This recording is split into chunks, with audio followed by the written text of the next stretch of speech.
I want to thank Warhorse for, agreeing to let me tell my story. And I know a lot of viewers will not believe me, but this is the truth.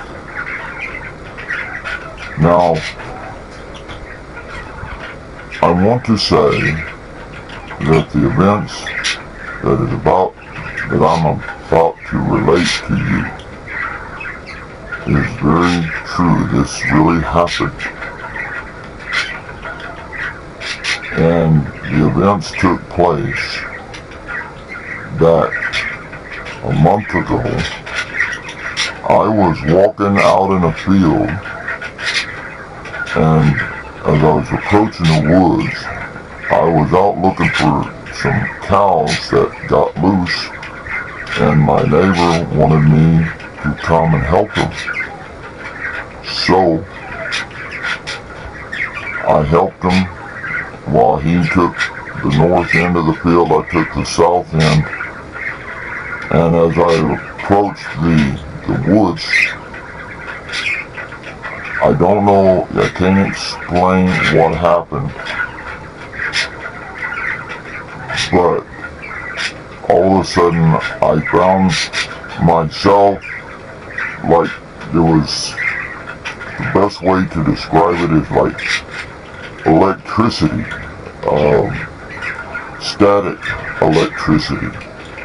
I could feel the hairs on my head starting to stand up and on my arms, and I was then getting this tingly feeling all over, and everything started blurring around me, and then next thing you know, I blacked out. And then I don't know how long I was out, but I started coming to. It was hard to focus, but I started hearing some strange sounds, whirring sounds. And I looked around and I saw these cars flying by. So I thought, first of all, that I must have really hit my head hard on something, that I'm hallucinating, I'm dreaming. But, I even pinched myself, and I was not dreaming. So, only thing I could do was try to take in my surroundings, get my bearings. The field, the trees, everything was gone. And the ground was like it wasn't glass, but it was like clear as glass. So I'm sitting there trying to convince myself this must be heaven. I died and I went to heaven. But I thought, this is weird. I don't think that there's any flying cars and vehicles and things like this in heaven. But who was I to judge? So I kept walking.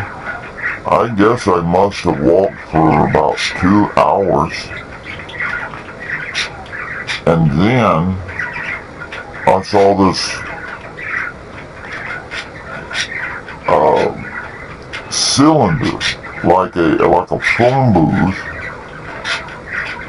and there was some strange symbols on it. And then I saw that there was the one panel, it was a glass panel that was slid back. And on this one bar that seemed to come up out of the floor, came up to about chest height, and it had these symbols on it. And so I came in there, went into the cylinder, the panel slid shut, and I'm trying to get out and I can't. So I'm sitting there trying to take it all in, and I see that like a keypad. So I am punching it, and next thing you know, in just a few seconds, I am in another cylinder, but in a city. a big city. And I stepped out, and there was a person that just walked by, and I stopped them. I said, "Can you help me?" And they offered how they could help, and I said, "I want to know where I am at." And they just looked at me kind of funny, and they said, "You don't know where you're at?" And I said, "No." And then they kept looking at my head, and I noticed that the person was bald, no hair. And then I saw others later on the other side of the walkway, I guess you would call it. They were all bald, men and women. So, I didn't know what to make out of all this, and this person sits there and says, "Well, everyone knows where here is." I says, "But I don't. I blacked out or something. I just need to know where I am at." And they said we're in big LA. And I'm like, "Big LA? What's with this?" And they said, "Big LA." And I says, "Can you tell me what year this is?"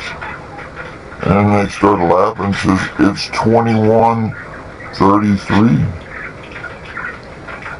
And I was like, "Oh, this is not right. This is not right." But anyway, I tried to explain in the best way that I could of what had happened. And they decided to take me to this one office that was in this strange looking building, and all the buildings were dome shaped.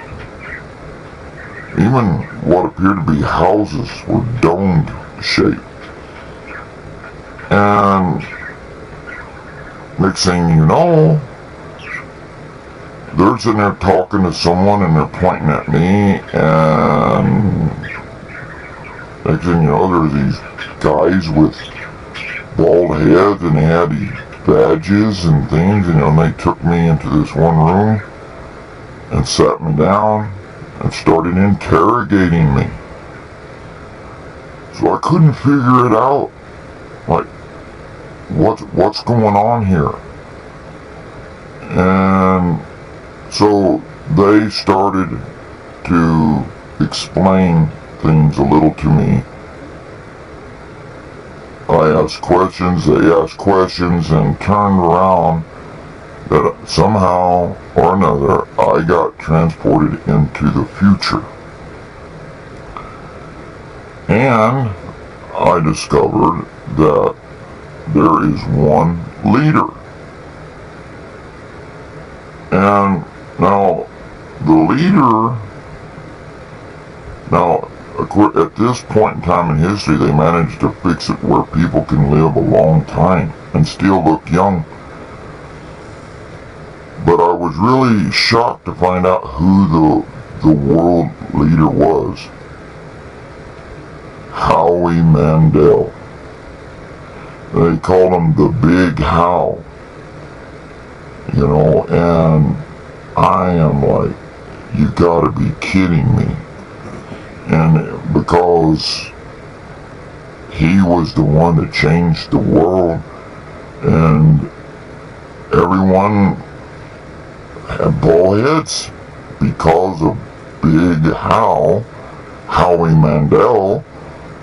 And next thing you know, they're telling me that anyone that has hair on their head is considered, freaks, and that they sometimes will take them and put them in exhibits. And they were talking about putting me in a exhibit. So I decided I was going to demand to talk to the Big How. And they said nobody talks to the Big How. However, lover that could talk to the spokesperson for the Big Howl. I know it's unbelievable, but it's true. And trust me, they did this through cloning and everything else, but the spokesperson, or the equivalent of vice president of the world, I guess you would say, was Tiny Tim. Yes. It's hard to believe. And everyone, for the national anthem, sung Tiptoe Through the Tulips.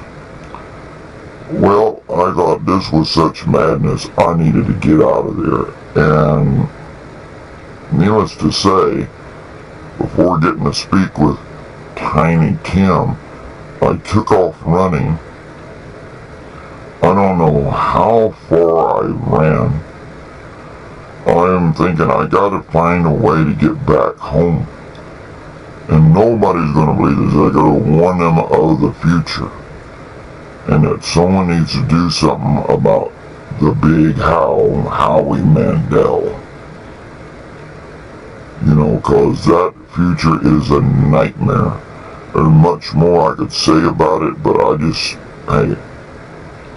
was just too shocked. And I wanted to get back home.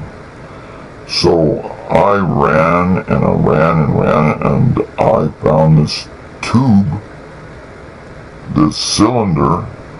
I stepped into it and I didn't know what I was punching. I started hitting random figures or whatever that was on the keypad. But whatever I did, I must have did something right, cause I ended it up back home. But I was in Disney World. You know, and needless to say, I was about ready to start freaking out, you know, when Mickey Mouse and Donald Duck and all them were all around me. That's a nightmare and a half. But I found out I was back in the good old US of A in 2020. And so I had to find a way to get a bus ticket and get back home. So I managed to do that. I made a call and some money was wired to me, and got a bus ticket and came home. And so now I am warning everybody. Yes, the future is very grim. Howie Mandel is the world leader, and the vice president of the world is Tiny Tim. Please stop it while you can. I hope that you will listen to me. It is in your power to stop Howie Mandel and to make sure that Tiny Tim is not cloned. It is a nightmare.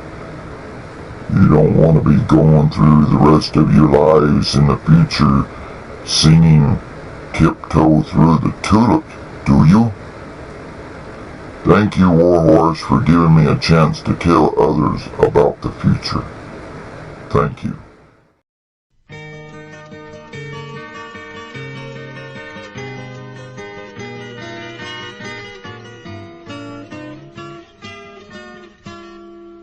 If I could save time in a bottle, the first thing